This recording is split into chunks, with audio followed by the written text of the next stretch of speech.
Welcome. In this video, I will show you how to take a screenshot with 3 fingers on your Redmi Note 15 Pro smartphone.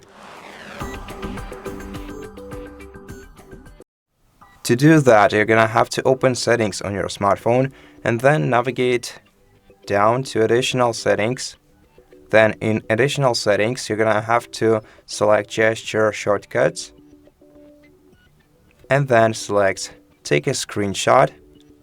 Slide 3 fingers down, switch the toggle next to this option. By default, only this feature is enabled on your smartphone, but to enable this one, switch the toggle. And then you'll be able to take a screenshot with a gesture like this.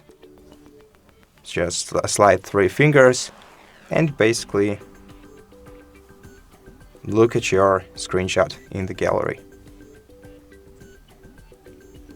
And that's how you do it. Thank you for watching this video. If you liked it, please consider subscribing to our channel, leave us a like and a comment below, and I'll see you in the next one.